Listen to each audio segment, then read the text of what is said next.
जय श्री हरि विष्णु। कथा दर्पण के सभी श्रोताओं को प्रेम भरा नमस्कार। आज हम आपके लिए लेकर आए हैं एक बहुत ही पावन और पुण्यदायी कथा। यह कथा है देवशयनी एकादशी की। हिंदू धर्म में एकादशी का व्रत सबसे बड़ा और महान माना गया है, और जब बात हो देवशयनी एकादशी की तो इसका महत्व और भी अधिक बढ़ जाता है। आषाढ़ मास के शुक्ल पक्ष की एकादशी को देवशयनी एकादशी कहा जाता है। मान्यता है कि इसी पावन दिन से जगत के पालनहार भगवान श्री हरि विष्णु क्षीर सागर में शेषनाग की शैया पर 4 मास के लिए योग निद्रा में चले जाते हैं। इन 4 महीनों को चातुर्मास कहा जाता है, और इसी कारण से इस अवधि में सभी मांगलिक कार्य जैसे विवाह, मुंडन और गृह प्रवेश आदि रोक दिए जाते हैं। तो आइए भगवान विष्णु का स्मरण करते हुए इस परम पवित्र देवशयनी एकादशी की कथा का श्रवण करते हैं। जो भी भक्त इस कथा को सच्चे मन से सुनता है, उसके जीवन के सारे कष्ट दूर हो जाते हैं और उसे मोक्ष की प्राप्ति होती है। प्राचीन काल की बात है, सत्ययुग का समय चल रहा था। उस समय पृथ्वी पर एक अत्यंत ही प्रतापी और धर्मनिष्ठ राजा राज किया करते थे, जिनका नाम मंधाता था। राजा मंधाता सूर्यवंश के एक महान शासक थे। उनका साम्राज्य बहुत ही विशाल और विस्तृत था। उनके राज्य में प्रजा अत्यंत सुखी और संपन्न थी। राजा मंधाता अपनी प्रजा से अपनी संतान की तरह प्रेम करते थे। उनके राज्य में कभी भी किसी को कोई दुख नहीं था, ना तो कोई अकाल था, ना ही कोई महामारी। हर तरफ धर्म और न्याय का बोलबाला था। राजा मंधाता के खजाने हमेशा सोने चांदी और अन्न से भरे रहते थे, और उनकी प्रजा सदा भगवान की भक्ति में लीन रहती थी। राजा इतने पुण्यात्मा थे कि उनके तप और पुण्य के प्रभाव से राज्य में हमेशा समय पर वर्षा होती थी, और खेत हमेशा हरी भरी फसलों से लहलहाते रहते थे। चारों ओर आनंद ही आनंद था। परंतु समय का चक्र हमेशा एक सा नहीं रहता। विधि के विधान को कोई नहीं टाल सकता। एक बार राजा मंधाता के राज्य पर भाग्य का एक बहुत बड़ा प्रकोप हुआ। लगातार 3 वर्षों तक राज्य में एक भी बूंद वर्षा नहीं हुई। आसमान से पानी की जगह मानो आग बरस रही हो। वर्षा ना होने के कारण राज्य में भयंकर अकाल पड़ गया। नदियां, तालाब और कुएं पूरी तरह से सूख गए। जिन खेतों में कभी हरी फसलें लहलहाती थीं, वहां अब सूखी मिट्टी उड़ने लगी। पैर पौधे सूखकर मुरझा गए। पशु पक्षी पानी की एक एक बूंद के लिए तड़पने लगे। चारों तरफ हाहाकार मच गया। प्रजा दाने दाने के लिए मोहताज हो गई। भूख और प्यास के कारण लोग अपने प्राण त्यागने लगे। राज्य में होने वाले सारे धार्मिक कार्य, यज्ञ और हवन पूरी तरह से बंद हो गए, क्योंकि जब जीवन ही संकट में हो तो कोई अनुष्ठान कैसे हो सकता है। प्रजा का दुख अब सहन करने के योग्य नहीं रहा था। चारों ओर से रोने और तड़पने की आवाजें आने लगी। जब संकट बहुत अधिक बढ़ गया तो राज्य के सभी ब्राह्मण, ज्ञानी जन और आम प्रजा मिलकर राजा मंधाता के दरबार में पहुंचे। प्रजा ने राजा के सामने हाथ जोड़कर विनती की और कहा, हे राजन, आप हमारे पिता के समान हैं। आप तो जानते ही हैं कि जल ही जीवन है। जल के बिना संसार में कोई भी प्राणी जीवित नहीं रह सकता। वर्षा ना होने के कारण हमारी फसलें नष्ट हो गई हैं। हमारे बच्चे भूख और प्यास से तड़प तड़प कर अपने प्राण त्याग रहे हैं। हे महाराज, हमने ऐसा कौन सा पाप किया है जिसकी हमें इतनी बड़ी सजा मिल रही है। आप ही हमारे पालनहार हैं। कृपया इस घोर संकट से हमें बाहर निकालिए, अन्यथा आपका यह पूरा राज्य श्मशान में बदल जाएगा। प्रजा की यह करुण पुकार सुनकर राजा मंधाता का हृदय दुख से भर गया। उनकी आंखों से आंसू छलक पड़े। राजा ने भारी स्वर में कहा, हे मेरी प्रिय प्रजा, मैं आपकी पीड़ा को भली भांति समझ रहा हूं। एक राजा का सबसे पहला धर्म अपनी प्रजा की रक्षा करना होता है। मुझे यह समझ नहीं आ रहा है कि मेरे राज्य में यह अकाल क्यों पड़ा है। मैंने कभी कोई पाप नहीं किया, कभी धर्म का मार्ग नहीं छोड़ा। फिर यह प्राकृतिक आपदा किस कारण से आई है। आप लोग धैर्य रखें। मैं ईश्वर को साक्षी मानकर यह प्रण लेता हूं कि मैं इस संकट का कोई ना कोई समाधान अवश्य निकालूंगा। यह कहकर राजा मंधाता ने अपने राज्य का कार्यभार अपने मंत्रियों को सौंप दिया और स्वयं इस समस्या का समाधान खोजने के लिए एक कठिन यात्रा पर निकल पड़े। उन्होंने अपने राजसी वस्त्रों का त्याग कर दिया और एक साधारण तपस्वी का वेश धारण कर लिया। नंगे पैर राजा मंधाता घने और भयानक जंगलों की ओर चल पड़े। वे इस बात का उत्तर खोजना चाहते थे कि उनके पवित्र राज्य में अकाल क्यों पड़ा और इसका निवारण कैसे होगा। वन में चलते चलते राजा के पैरों में कांटे चुभ गए। उन्हें कई हिंसक जानवरों का सामना करना पड़ा, लेकिन उन्होंने हार नहीं मानी। उनका मन केवल अपनी प्रजा की भलाई के लिए व्याकुल था। वे लगातार कई दिनों तक जंगलों और पहाड़ियों में भटकते रहे और विभिन्न ऋषियों मुनियों के आश्रमों में जाकर इस अकाल का कारण पूछते रहे, लेकिन किसी के पास भी राजा के प्रश्न का सटीक उत्तर नहीं था। राजा की यह खोज अत्यंत कठिन और पीड़ादायक होती जा रही थी। अब यह देखना था कि क्या राजा मंधाता अपनी प्रजा के प्राण बचा पाएंगे।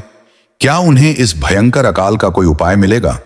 राजा मंधाता अपनी प्रजा के प्राणों की रक्षा के लिए घने और भयावह जंगलों में निरंतर भटक रहे थे।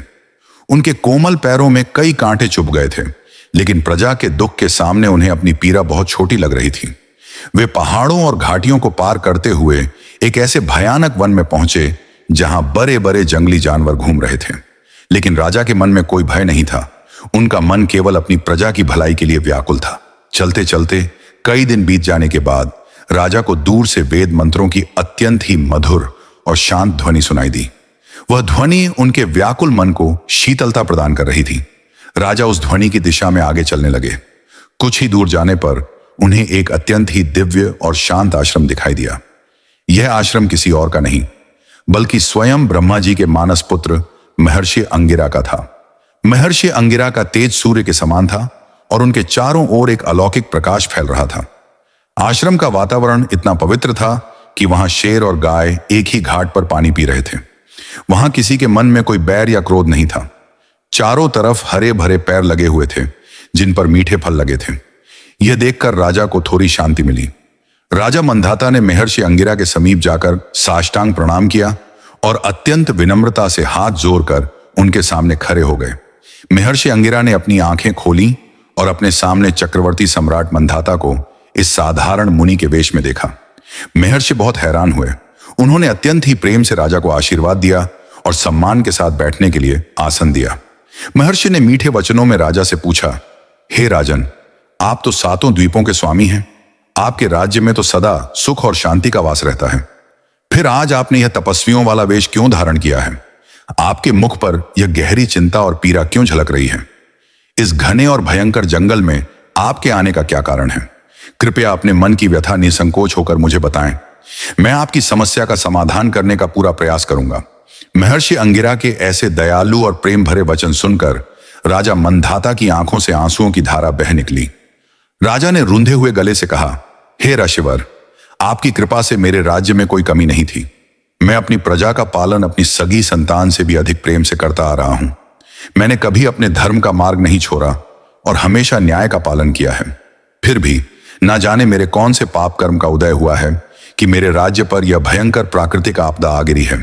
पिछले 3 वर्षों से मेरे राज्य में वर्षा की एक बूंद तक नहीं गिरी है। भयंकर अकाल के कारण हाहाकार मचा हुआ है। नदियां और सरोवर सूख गए हैं। मेरी निर्दोष प्रजा दाने दाने और पानी की एक एक बूंद के लिए तड़प रही है। भूख और प्यास से लोग अपने प्राण त्याग रहे हैं। हे महर्षि, राजा के पापों का फल प्रजा को भोगना पड़ता है। शायद मेरे ही किसी अनजान पाप के कारण मेरी प्रजा इतनी बड़ी पीड़ा सह रही है। मैं अपनी प्रजा को इस तरह तड़पते हुए नहीं देख सकता। आप तो त्रिकालदर्शी हैं, संपूर्ण संसार का ज्ञान रखते हैं। कृपया मुझे इस अकाल का असली कारण बताइए और मेरी प्रजा को इस घोर संकट से बचाने का कोई उपाय सुझाइए। आपके चरणों में मेरी यही विनती है। राजा मंधाता की करुण पुकार सुनकर महर्षि अंगिरा शांत हो गए। उन्होंने अपनी आंखें बंद की और योग विद्या के द्वारा ध्यान में लीन हो गए। महर्षि ने अपनी दिव्य दृष्टि से राजा के राज्य का पूरा मुआयना किया। कुछ समय पश्चात जब महर्षि ने अपनी आंखें खोली तो उनके चेहरे पर एक गंभीरता छा गई थी। उन्होंने गहरी सांस लेते हुए राजा से कहा, हे राजन, सत्य युग सभी युगों में सर्वश्रेष्ठ है। इस युग में धर्म अपने चारों चरणों पर खड़ा है। इस युग में केवल ब्राह्मणों को ही तपस्या करने और वेदों का पाठ करने का अधिकार प्राप्त है। यह इस युग का विधान है। परंतु राजन, तुम्हारे राज्य में एक बहुत बड़ी गड़बड़ हो रही है। तुम्हारे राज्य की सीमा के भीतर एक शूद्र व्यक्ति जो इस युग के विधान के अनुसार तपस्या का अधिकारी नहीं है, वह अत्यंत कठोर तपस्या कर रहा है। वह ईश्वर को प्राप्त करने की जिद में बैठा है। इसी कारण से प्रकृति का संतुलन बिगड़ गया है और तुम्हारे राज्य में वर्षा नहीं हो रही है। यदि तुम चाहते हो कि तुम्हारे राज्य में पुनः वर्षा हो और अकाल दूर हो जाए, तो तुम्हें उस तपस्या करने वाले शूद्र को ढूंढकर उसका वध करना होगा। जब तक वह जीवित रहेगा और उसकी तपस्या जारी रहेगी, तब तक तुम्हारे राज्य में वर्षा की एक बूंद भी नहीं गिरेगी। यही इस अकाल का एकमात्र कारण है। महर्षि अंगिरा की बात सुनकर राजा मंधाता गहरे सोच में पड़ गए। उनके माथे पर चिंता की लकीरें उभर आईं। एक तरफ उनकी प्रजा तड़प रही थी और दूसरी तरफ एक ऐसा व्यक्ति था जो ईश्वर की भक्ति में लीन था। राजा मंधाता अत्यंत ही धर्मपरायण और न्यायप्रिय शासक थे। उनका हृदय किसी भी निर्दोष की हत्या करने के लिए तैयार नहीं हुआ। राजा ने दोनों हाथ जोड़कर महर्षि से कहा, हे मुनिवर, आप जो कह रहे हैं वह सत्य हो सकता है, परंतु मेरा मन इस कार्य के लिए गवाही नहीं दे रहा है।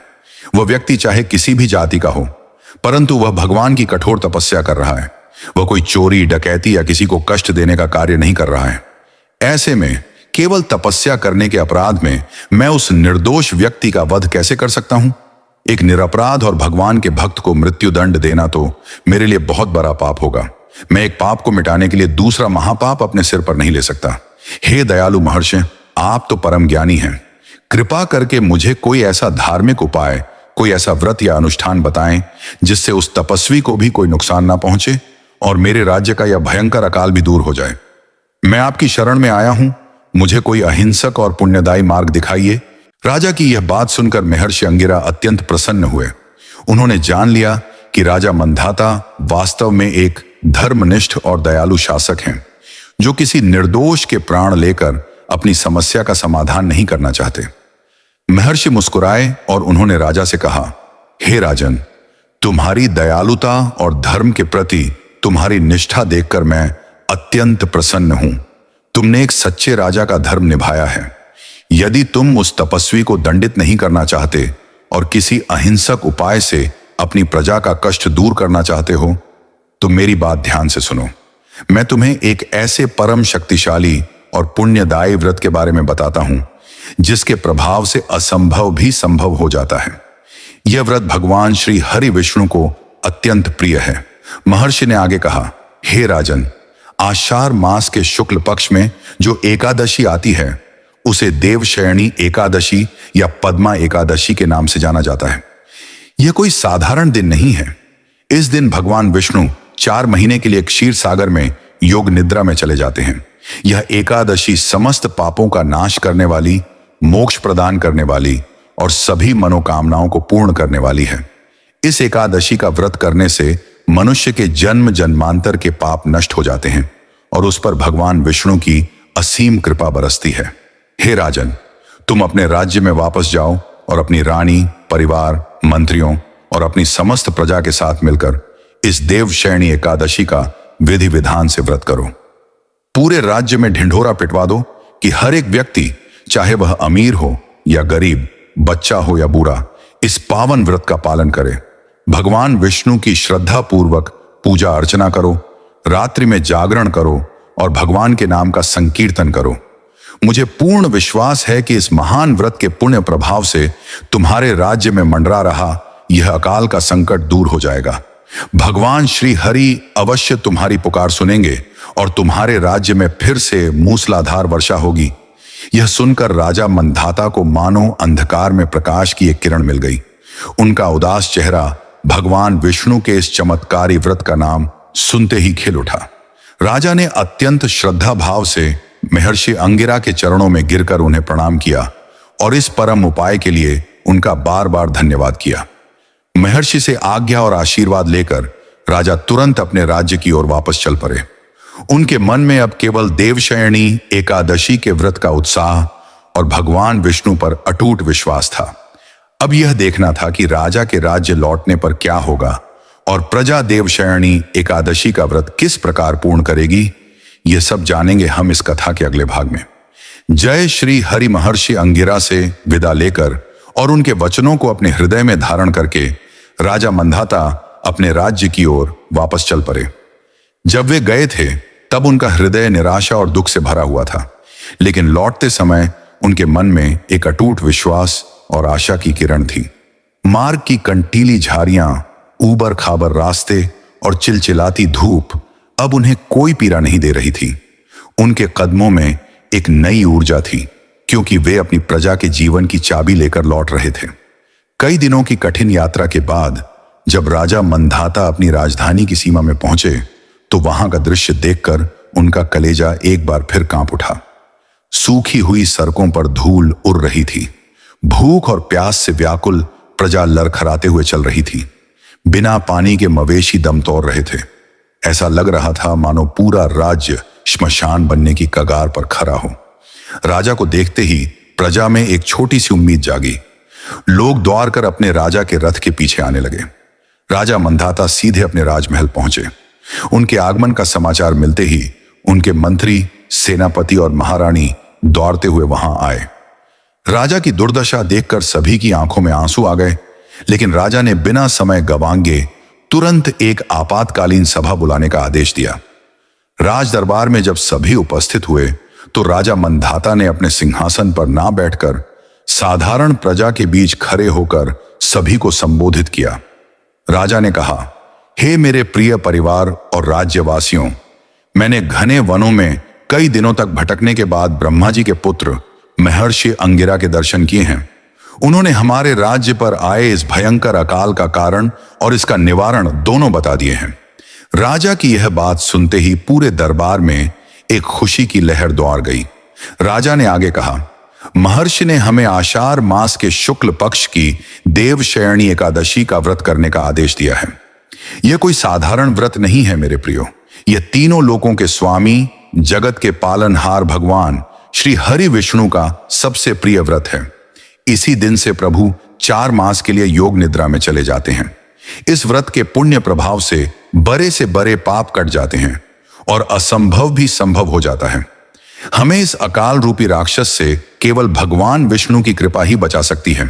इसीलिए मैं यह आदेश देता हूं कि पूरे राज्य में कोने कोने में ढिंढोरा पीट दिया जाए। हर एक गांव, हर एक नगर, हर एक झोपड़ी और हर एक महल में यह संदेश पहुंचा दिया जाए कि आने वाली आषाढ़ शुक्ल एकादशी के दिन पूरा राज्य एक साथ मिलकर देवशयनी एकादशी का व्रत करेगा। राजा मंधाता ने अपने मंत्रियों को व्रत के कठोर नियमों का पालन सुनिश्चित करने का भी आदेश दिया। उन्होंने व्रत की विधि समझाते हुए कहा, हे राज्यवासियों, यह व्रत अत्यंत ही पवित्रता और निष्ठा की मांग करता है। दशमी तिथि की संध्या से ही हमें तामसिक भोजन का त्याग करना होगा। एकादशी के दिन सूर्योदय से पूर्व उठकर पवित्र नदियों और सरोवरों में स्नान करके स्वच्छ वस्त्र धारण करने होंगे। यदि पानी की कमी है तो जो भी जल उपलब्ध हो उसमें भगवान विष्णु के चरणों का ध्यान करके स्नान करें। इसके बाद हम सभी अपने घरों और मंदिरों में भगवान श्री हरि विष्णु की प्रतिमा को स्थापित करेंगे। उन्हें पीले वस्त्र अर्पित करेंगे क्योंकि पीला रंग प्रभु को अत्यंत प्रिय है। उनके मस्तक पर चंदन का लेप लगाएंगे, सुगंधित पुष्प और तुलसी दल चढ़ाएंगे। बिना तुलसी के प्रभु कोई भी भोग स्वीकार नहीं करते। पूरा दिन हमें अन्न का एक दाना भी ग्रहण नहीं करना है। जो लोग अत्यंत वृद्ध या बीमार हैं वे फलाहार कर सकते हैं, लेकिन जो स्वस्थ हैं वे निर्जला या केवल जल ग्रहण करके इस कठिन व्रत का पालन करेंगे। सारा दिन हमें अपने मन में किसी के प्रति कोई बुरा विचार नहीं लाना है, क्रोध नहीं करना है और किसी से कोई विवाद नहीं करना है। हमारा पूरा ध्यान केवल भगवान विष्णु के मंत्रों के जाप में लगा होना चाहिए। राजा के आदेशानुसार मंत्रियों ने तुरंत तेज घोड़ों पर सवार होकर पूरे राज्य के हर एक गांव और हर एक गली में मुनादी करवा दी। ढोल नगारों के साथ यह घोषणा की गई कि सभी लोग देवशयनी एकादशी की तैयारियों में जुट जाएं। यह देखकर अद्भुत दृश्य उत्पन्न हो गया कि जो प्रजा कल तक निराशा के गहरे सागर में डूबी थी, वह अचानक भगवान विष्णु की भक्ति और व्रत की तैयारी में पूरे उत्साह के साथ लग गई। लोगों ने अपने घरों की साफ सफाई शुरू कर दी। मंदिरों को सजाया जाने लगा। भले ही खाने को अन्न नहीं था और पीने को जल की कमी थी, लेकिन लोगों के दिलों में श्रद्धा का ऐसा सोता फूट पड़ा था कि हर कोई अपने सारे दुख भूल गया। बच्चे, बूढ़े, महिलाएं और पुरुष सभी के मुख पर केवल ओम नमो भगवते वासुदेवाय का मंत्र गूंजने लगा। धीरे धीरे समय बीतता गया और वह पावन दिन आ ही गया जिसका पूरे राज्य को बेसब्री से इंतजार था। आषाढ़ शुक्ल पक्ष की दशमी तिथि की रात से ही पूरे राज्य में सात्विकता का माहौल बन गया। एकादशी की सुबह आकाश में सूर्य देवता के दर्शन होने से पहले ही पूरा राज्य जाग चुका था। राजा मंधाता ने स्वयं अपनी महारानी और राज परिवार के अन्य सदस्यों के साथ ब्रह्म मुहूर्त में उठकर स्नान किया और भगवान विष्णु की पूजा के लिए बैठ गए। राज्य के हर एक नागरिक ने, चाहे वह कोई सेठ हो या कोई साधारण किसान, सभी ने पूरी निष्ठा के साथ स्नान ध्यान किया। घर घर में भगवान विष्णु की प्रतिमाओं के सामने घी के दीपक जलाए गए। तुलसी के पत्तों, पीले फूलों और चंदन की भीनी भीनी सुगंध से पूरा राज्य महक उठा। पूरा दिन किसी ने भी अन्न का स्पर्श तक नहीं किया। भूख और प्यास का जो कष्ट उन्हें इतने समय से मिल रहा था, वह आज उन्हें व्रत की तपस्या जैसा लग रहा था। किसी के मुख पर कोई शिकायत नहीं थी। सूरज ढलने लगा और एकादशी की वह महान रात्रि आ गई, जिस रात को जागरण का सबसे अधिक महत्व होता है। राजा से लेकर रंक तक कोई भी उस रात सोया नहीं। पूरे राज्य के मंदिरों में और चौराहों पर भगवान विष्णु के भजनों का संकीर्तन शुरू हो गया। झांझ, मंजीरे और ढोलक की धुनों पर लोग मग्न होकर नाचने लगे। भगवान की भक्ति का ऐसा अद्भुत और विशाल दृश्य इससे पहले शायद ही कभी देखा गया हो। लाखों लोगों की आवाज एक साथ मिलकर आकाश को चीरते हुए वैकुंठ लोक तक पहुंचने के लिए बेताब थी। अब यह देखना था कि क्या लाखों लोगों की यह सच्ची पुकार और राजा मंधाता का यह निष्काम व्रत क्षीर सागर में सोए हुए भगवान विष्णु को प्रसन्न कर पाएगा। क्या भगवान अपने भक्तों की इस कठिन परीक्षा को देखकर उनके कष्ट दूर करेंगे? क्या इस तपती हुई धरती पर फिर से बादलों की गरगराहट सुनाई देगी? यह सब हम जानेंगे देवशयनी एकादशी कथा के अगले और अत्यंत ही रोचक भाग में। जय श्री हरि विष्णु। एकादशी की वह पावन रात्रि अपने चरम पर थी। चारों दिशाओं में केवल एक ही नाम गूंज रहा था और वह था भगवान श्री हरि विष्णु का। राजा मंधाता अपनी संपूर्ण प्रजा के बीच राजसी ठाठ बाट को छोड़कर एक साधारण भक्त की भांति जमीन पर बैठे थे। उनकी आंखों से आंसुओं की अविरल धारा बह रही थी, जो उनके हृदय की सच्ची पुकार थी। राज्य का हर एक कोना, हर एक झोपड़ी और हर एक महल हरि नाम के संकीर्तन से पवित्र हो चुका था। ऐसा प्रतीत हो रहा था मानो पूरी की पूरी अयोध्या या वैकुंठ ही इस राज्य में उतर आया हो। भूख और प्यास की जो भयंकर तरफ पिछले 3 वर्षों से लोगों को सता रही थी, वह आज उस भक्ति के रस में पूरी तरह से घुल चुकी थी। दुर्बल और लड़खड़ाते शरीर वाले लोग भी आज पूरी ऊर्जा के साथ हाथ जोड़कर भजन गा रहे थे। यह भगवान की भक्ति का ही चमत्कार था कि किसी को भी अपनी सुध बुद्ध नहीं थी। जैसे जैसे रात्रि का प्रहर आगे खिसक रहा था, भक्तों का उत्साह और भी गहरा होता जा रहा था। वैकुंठ लोक में क्षीर सागर के शांत जल में शेषनाग की शैया पर विराजमान भगवान श्री हरि विष्णु, जो अब अपनी 4 मास की लंबी योग निद्रा में जाने की तैयारी कर रहे थे, अचानक उनके कानों में मृत्यु लोक से आ रही यह अद्भुत और सामूहिक प्रार्थना गूंजने लगी। भगवान विष्णु ने अपनी आंखें खोली। उनके मुखमंडल पर एक अत्यंत ही मनमोहक और शांत मुस्कान फैल गई। पास ही बैठी माता लक्ष्मी ने जब अपने स्वामी को इस प्रकार मुस्कुराते हुए देखा, तो उन्होंने जिज्ञासावश पूछा, हे प्राणनाथ, आप तो योग निद्रा में जाने वाले थे, फिर अचानक आपके मुख पर यह आनंदमयी मुस्कान किस कारण से आई है? ऐसी कौन सी घटना घटी है जिसने आपको इतना प्रसन्न कर दिया है? भगवान श्री हरि ने अत्यंत ही कोमल स्वर में उत्तर दिया, हे देवी, जरा मृत्यु लोक की ओर दृष्टि डालिए। मेरे परम भक्त राजा मंधाता और उसकी संपूर्ण प्रजा ने मिलकर आज देवशयनी एकादशी का जो अद्भुत और निष्काम व्रत किया है, उसने मेरे हृदय को जीत लिया है। लगातार 3 वर्षों के भयंकर अकाल और जल की एक एक बूंद के लिए तड़पने के बावजूद इनके मन में मेरे प्रति श्रद्धा में कोई कमी नहीं आई है। आज पूरे राज्य ने बिना जल और अन्न ग्रहण किए अपनी पीड़ा को भूलकर केवल मेरे नाम का स्मरण किया है। महर्षि अंगिरा के कहने पर इन्होंने जिस निष्ठा से इस एकादशी का पालन किया है, उसने प्रकृति के सारे नियमों को बांध दिया है। एक राजा का अपनी प्रजा के लिए इतना प्रेम और प्रजा का अपने राजा और भगवान पर इतना अटूट विश्वास देखकर मैं अत्यंत ही भाव विभोर हूं। अब समय आ गया है कि इनके सभी कष्टों का अंत किया जाए। मैं इनकी इस सच्ची भक्ति से अत्यंत प्रसन्न हूं और अब इनकी तपस्या पूर्ण हुई। इतना कहकर भगवान श्री हरि ने अपना दायां हाथ आशीर्वाद की मुद्रा में उठाया। उसी पल मृत्यु लोक में चमत्कार होना प्रारंभ हो गया। रात्रि का अंतिम प्रहर चल रहा था। राजा मंधाता और उनकी प्रजा अभी भी भगवान के भजनों में लीन थी। तभी अचानक वह आकाश जो पिछले 3 सालों से बिल्कुल साफ और आग उगलने वाला बना हुआ था, उसमें ठंडी और सुखद हवाएं चलने लगी। यह हवा इतनी शीतल और सुगंधित थी कि हर किसी के शरीर की सारी थकान और पीड़ा एक ही पल में मिट गई। हवा के झोंकों ने पैरों की सूखी डालियों में मानो फिर से प्राण फूंक दिए हों। लोग आश्चर्यचकित होकर आकाश की ओर देखने लगे। तभी उन्हें दूर क्षितिज से काले और घने बादलों के झुंड आते हुए दिखाई दिए। बादलों की वह गरगराहट जो पिछले 3 वर्षों से किसी ने नहीं सुनी थी, वह आज संगीत की तरह उनके कानों में पड़ रही थी। काले और सघन बादलों ने पूरे राज्य के आकाश को अपने आगोश में ले लिया। बिजलियां चमकने लगीं और देखते ही देखते आसमान से अमृत रूपी जल की बूंदें धरती पर गिरने लगीं। छम छम करती हुई बारिश की बूंदें जब सूखी और प्यासी धरती पर पड़ी तो मिट्टी से उठने वाली वह सोंधी सोंधी महक पूरे वातावरण में फैल गई। राजा मंधाता के चेहरे पर जब बारिश की पहली बूंद गिरी तो वे भावुक होकर जमीन पर गिर पड़े और भगवान विष्णु को साष्टांग दंडवत प्रणाम करने लगे। पूरी प्रजा खुशी के मारे झूम उठी। बच्चे जो कल तक पानी की एक बूंद के लिए रो रहे थे, वे आज बारिश के पानी में छप छप करके नाचने लगे। महिलाएं भगवान के गीत गाने लगीं। जानवर भी आसमान की ओर मुंह करके बारिश के उस अमृत जल को पीने लगे।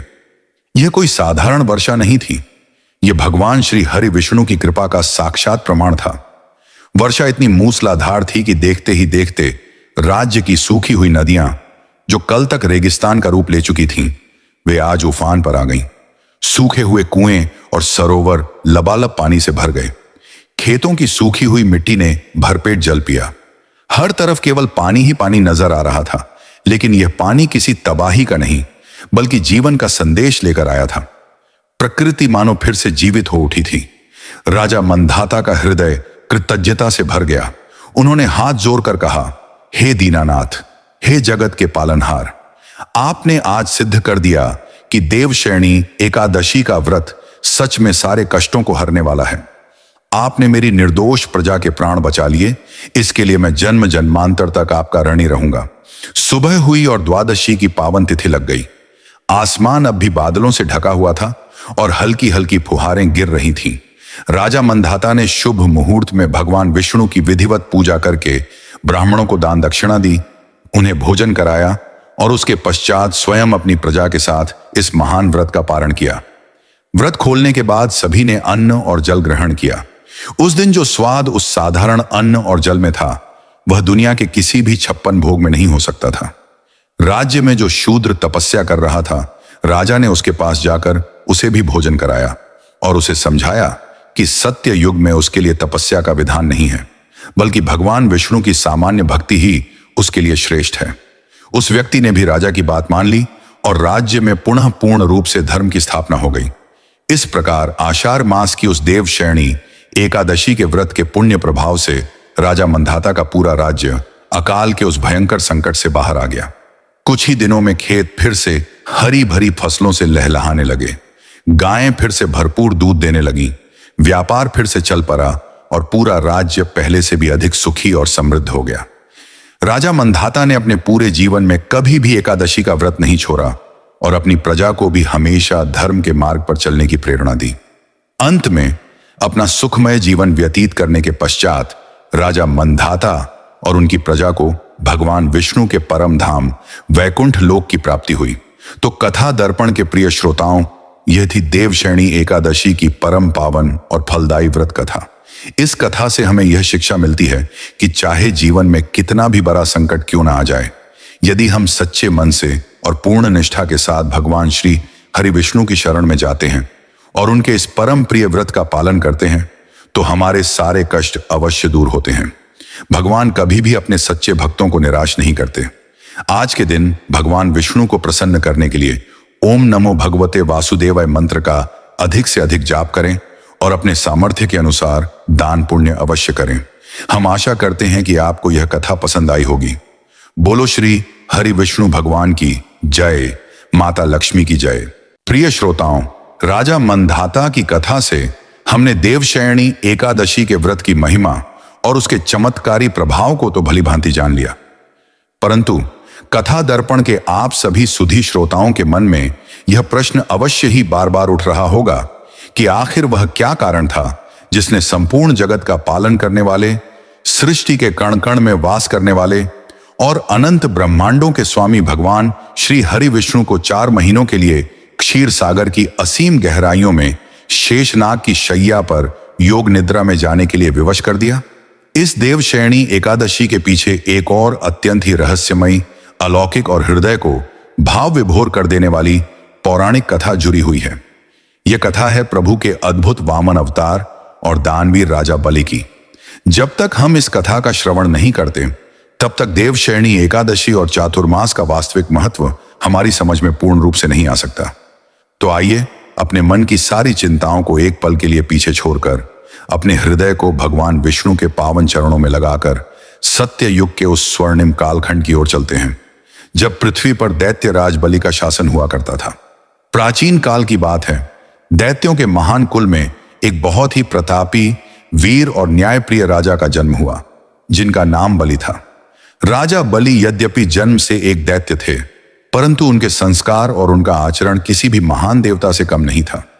वे कोई साधारण दैत्य नहीं थे, बल्कि वे भगवान विष्णु के सबसे परम भक्त प्रहलाद जी के पौत्र थे। अपने महान पितामह प्रहलाद की ही भांति राजा बलि के रग रग में भगवान विष्णु की भक्ति का रस बहता था। राजा बलि अत्यंत ही सत्यवादी, धर्मनिष्ठ और दानवीर शासक थे। उनके राज्य में कोई भी याचक कभी खाली हाथ नहीं लौटता था। उन्होंने अपने बाहुबल, अपनी कठोर तपस्या और अपने पुण्यों के प्रभाव से धीरे धीरे पूरी पृथ्वी पर अपना एकाधिकार स्थापित कर लिया था। उनके शासन काल में प्रजा अत्यंत सुखी थी और चारों ओर उनके यश और कीर्ति का डंका बज रहा था। परंतु एक चक्रवर्ती सम्राट बनने के बाद भी राजा बलि की महत्वाकांक्षा शांत नहीं हुई। पृथ्वी लोक पर पूर्ण विजय प्राप्त करने के पश्चात राजा बलि ने स्वर्ग लोक पर भी अपना आधिपत्य स्थापित करने का विचार किया। उन्होंने अपनी विशाल और अजेय दैत्य सेना के साथ स्वर्ग लोक पर एक बहुत बड़ा आक्रमण कर दिया। देवराज इंद्र और स्वर्ग के अन्य देवता राजा बलि के प्रचंड तेज और उनकी विशाल सेना के सामने अधिक समय तक टिक नहीं सके।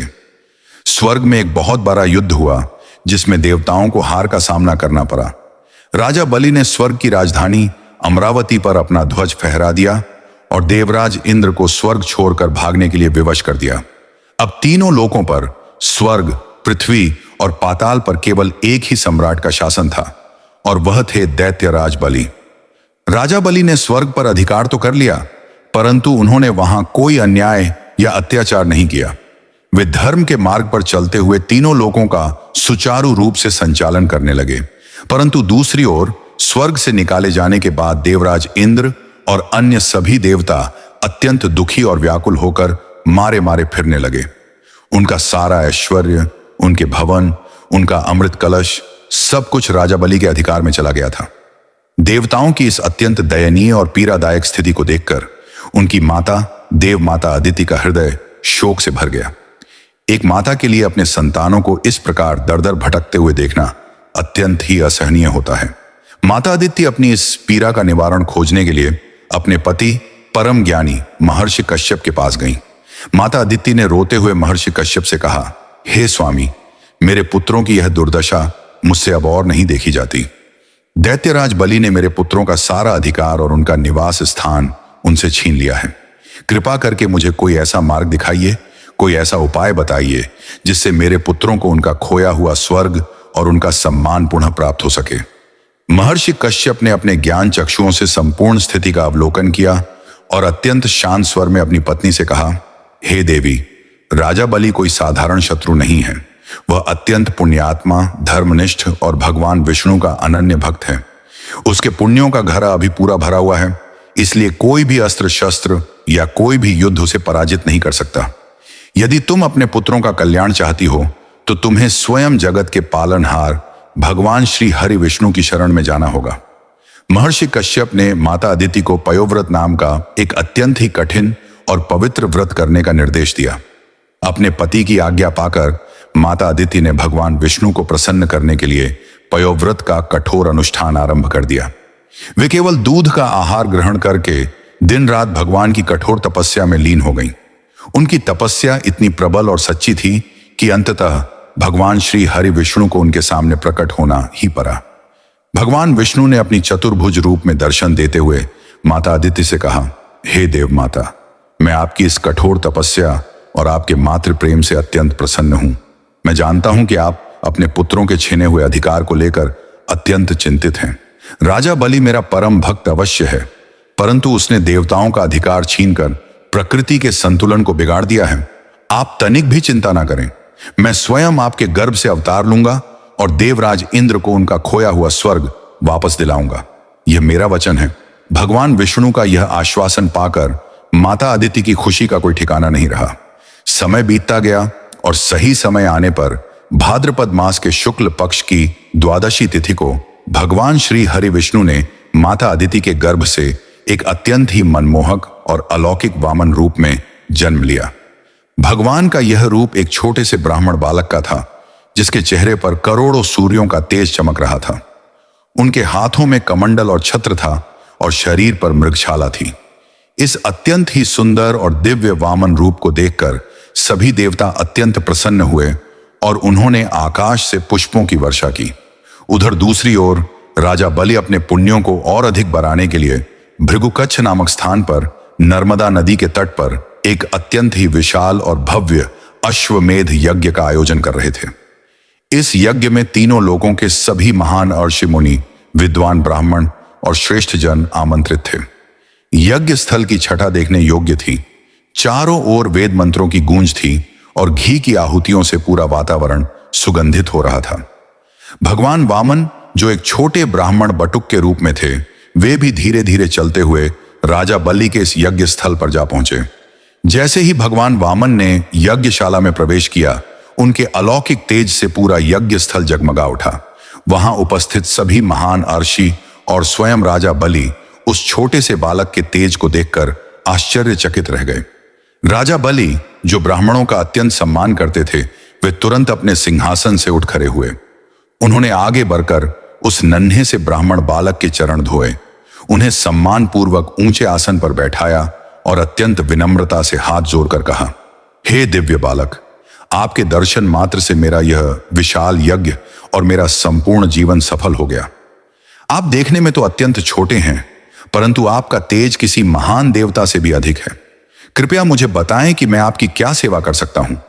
आप मुझसे जो भी मांगेंगे, चाहे वह धन हो, स्वर्ण हो, रत्न हो, हाथी घोड़े हो या मेरा पूरा राज्य ही क्यों ना हो, मैं आपको अवश्य प्रदान करूंगा। यह मेरा वचन है।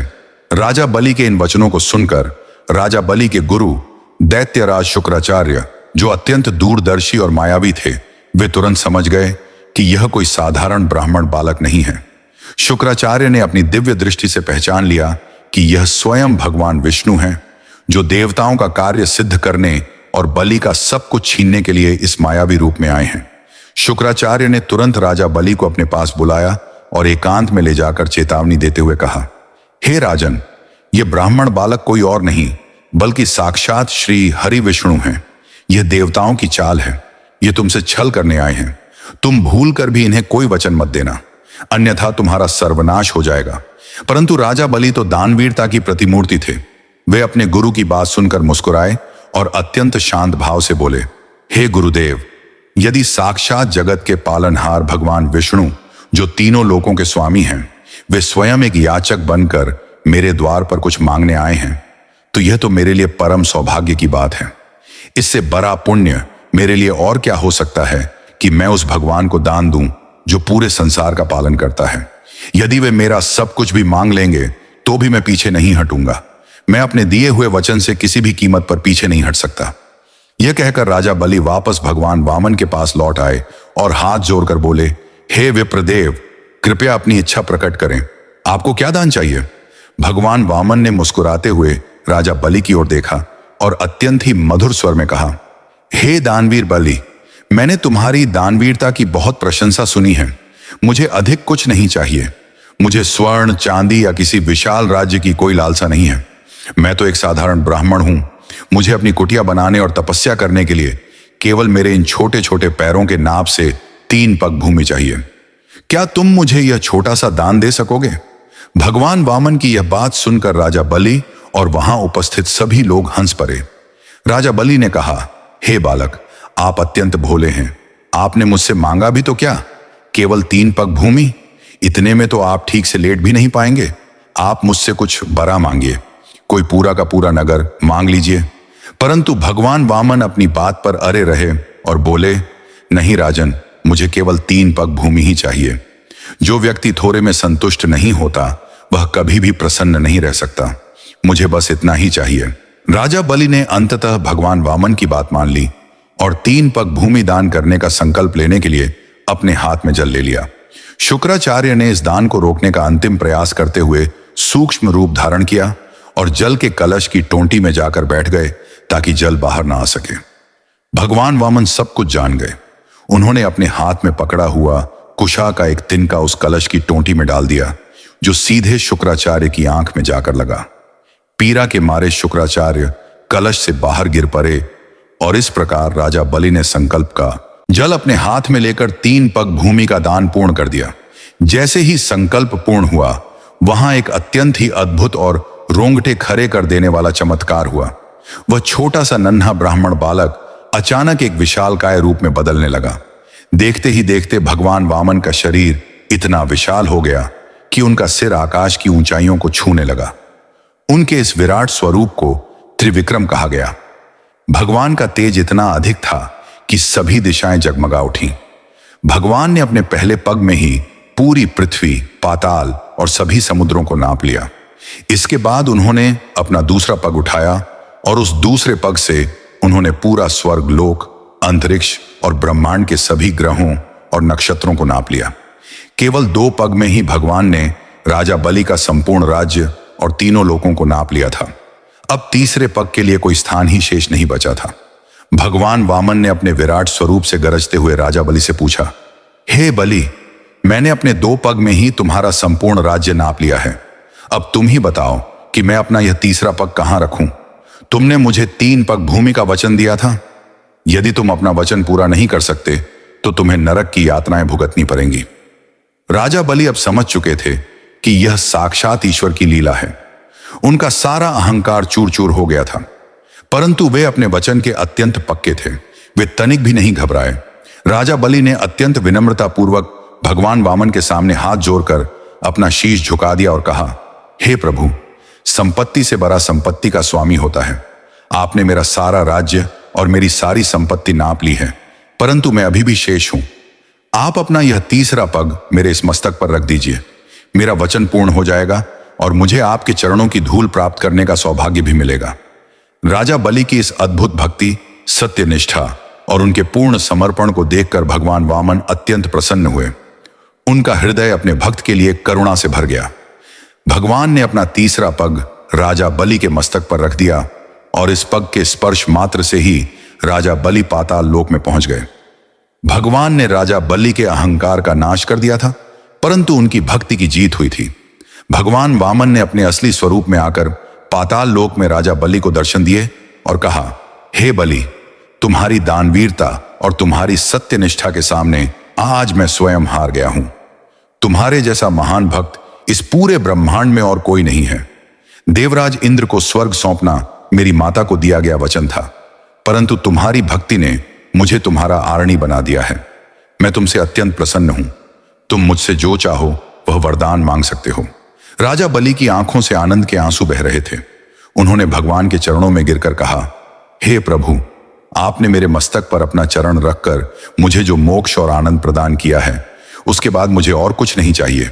परंतु यदि आप सच में मुझ पर प्रसन्न हैं और मुझे कुछ देना ही चाहते हैं, तो मेरी केवल एक ही विनती है। हे नाथ, मुझे कोई ऐश्वर्य नहीं चाहिए, कोई राज्य नहीं चाहिए।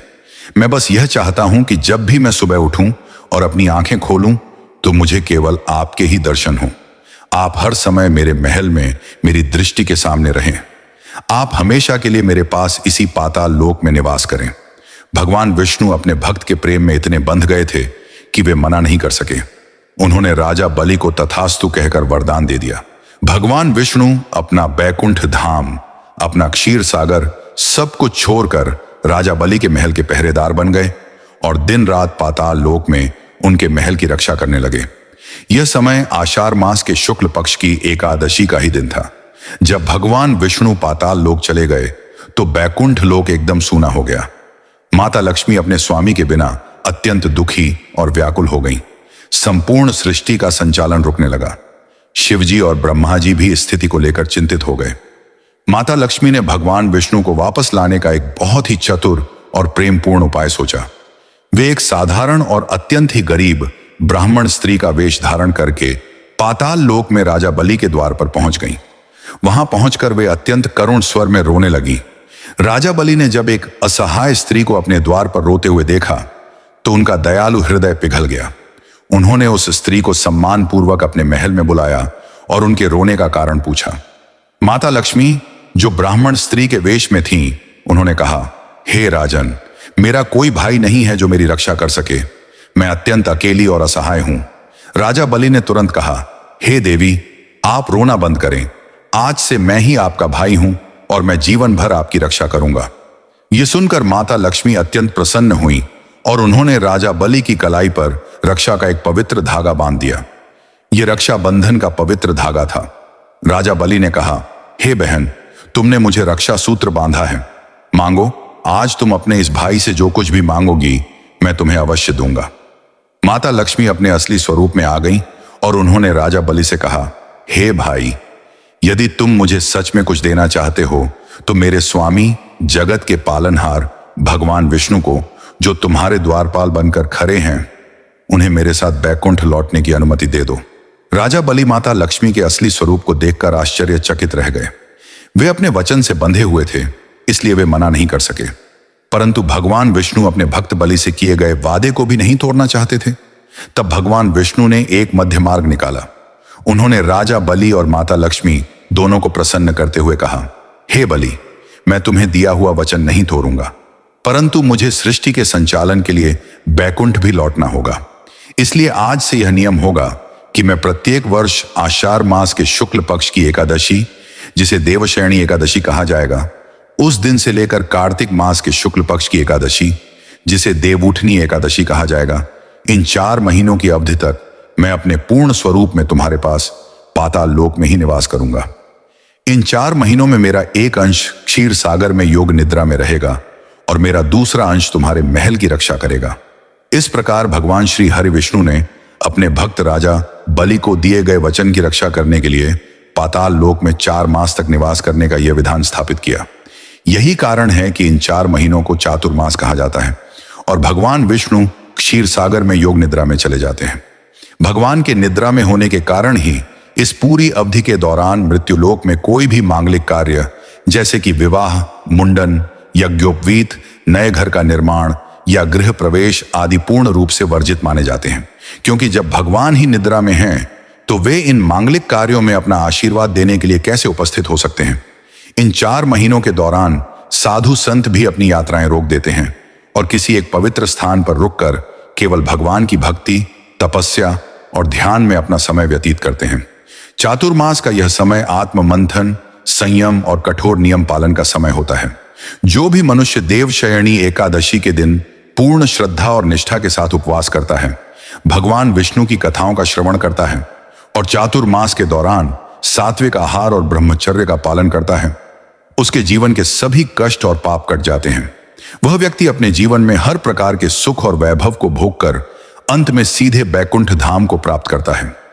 इस महान व्रत को करने से न केवल स्वयं का बल्कि पूरे परिवार का कल्याण होता है। तो कथा दर्पण के मेरे अत्यंत प्रिय श्रोताओं, मुझे पूर्ण विश्वास है कि राजा मंधाता की कथा और राजा बलि के इस अद्भुत प्रसंग को सुनकर आपके मन में देवशयनी एकादशी के प्रति जो भी जिज्ञासाएं थीं, वे सभी शांत हो गई होंगी। भगवान विष्णु हमेशा अपने भक्तों के प्रेम के भूखे होते हैं। वे ना तो किसी के धन को देखते हैं, ना ही किसी की जाति को। वे केवल भक्त के हृदय की सच्चाई और उसके भाव को देखते हैं। जिस प्रकार उन्होंने राजा मंधाता की निष्काम भक्ति से प्रसन्न होकर उनके राज्य का अकाल दूर किया और जिस प्रकार उन्होंने दानवीर राजा बलि की सत्यनिष्ठा से बंधकर पाताल लोक में उनका पहरेदार बनना स्वीकार किया, उसी प्रकार वे हम सभी पर भी अपनी कृपा दृष्टि अवश्य बनाए रखेंगे। आप सभी से यह विनम्र निवेदन है कि इस देवशयनी एकादशी के पावन अवसर पर अपने मन को शुद्ध रखें, किसी के प्रति कोई द्वेष भावना ना रखें। जितना संभव हो सके AUM नमो भगवते वासुदेवाय महामंत्र का निरंतर जाप करते रहें और अपने सामर्थ्य के अनुसार भूखे और जरूरतमंद लोगों को अन्न और जल का दान अवश्य करें, क्योंकि दान से ही धर्म की रक्षा होती है और धर्म से ही मनुष्य का कल्याण होता है। इसी मंगल कामना के साथ हम आज की इस परम पवित्र और ज्ञानवर्धक कथा को यहीं विराम देते हैं। आप सभी अपना बहुत ख्याल रखें, हमेशा धर्म के मार्ग पर चलते रहें और भगवान श्री हरि विष्णु की भक्ति में लीन रहें। हमारे चैनल कथा दर्पण को अपना प्यार देते रहें। आप सभी का जीवन सुखमय और मंगलमय हो, एक बार सभी मिलकर प्रेम से बोलिए, श्री हरि विष्णु भगवान की जय, माता लक्ष्मी की जय, दानवीर राजा बलि की जय, वामन भगवान की जय। प्रिय श्रोताओं, यदि आपको यह कथा अच्छी लगी हो तो आप इसे लाइक अवश्य करें और अपने परिवारजनों मित्रगणों के साथ शेयर जरूर करें और हमारे चैनल कथा दर्पण को सब्सक्राइब करना ना भूलें। धन्यवाद।